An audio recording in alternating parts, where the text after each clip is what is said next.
हिंदू को पूजा पाठ करने के लिए किसी से परमिशन लेने की जरूरत नहीं। दिलीप घोष की हुंकार, कहा रामनवमी को भव्य तरीके से मनाएंगे।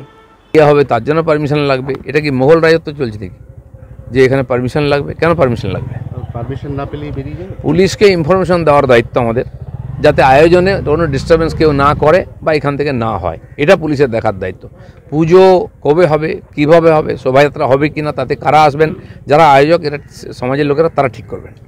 অনন্ত মহারাজ বেশ কিছুদিন আগে আলাদা উত্তরবঙ্গ রাজ্যের ডাক দিয়েছিলেন। আজকে উত্তরবঙ্গের 10 জন বিধায়ক, বিজেপির বিধায়ক, তারা দিল্লিতে দরবার করতে যাচ্ছে। উত্তরবঙ্গ কি সত্যি উন্নয়নের আলো পৌঁছচ্ছে? দেখুন, এটা খুব পুরনো ইস্যু।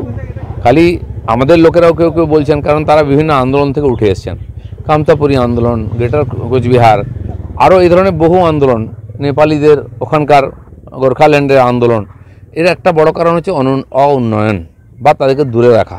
সেই জন্য একসময় সিপিএমের ইত্যাদি ঘাঁটি ছিল, এখন পুরোপুরি লোকেরা বিজেপির সঙ্গে যুক্ত হয়েছেন। কারণ কি? তাদের ধারণা বিজেপি আমাদের ন্যায় দেবে, আমাদের দুঃখের কথা শুনবে, তার জন্য কিছু করবে। সেজন্য বহু বছর ধরে বিজেপি ওখানে ভালো ভোট পায়। তো সেই জন্য সেখানকার সমস্যার সমাধানের চেষ্টা কেন্দ্র সরকার করছে। যত দেখুন রাস্তা মানে ওখানে হাইওয়ে এবং চকচকে, রেল লাইন, ডবল লাইন, দুটো ওদিক থেকে বন্দে ভারত চলছে, অন্য ট্রেন চলছে, এগুলো কেন্দ্র সরকার করতে পারে। মেডিকেল কলেজ হয়ে গেল জলপাইগুড়িতে, ওখানকার এইমস এখানে চলে এসছে, হাইকোর্টের ওখানে যে বিল্ডিং তৈরি হয়ে গেছে, যেগুলো সাধারণ মানুষের জন্য প্রয়োজন, কেন্দ্র সরকারের দ্বারা সম্ভব, সেটা করছি আমরা। কিন্তু বাকি পঞ্চায়েত থেকে আরম্ভ করে বাকি উন্নয়ন, শিক্ষা থেকে স্বাস্থ্য, সেই সুবিধা তো রাজ্য সরকারকে দিতে হবে।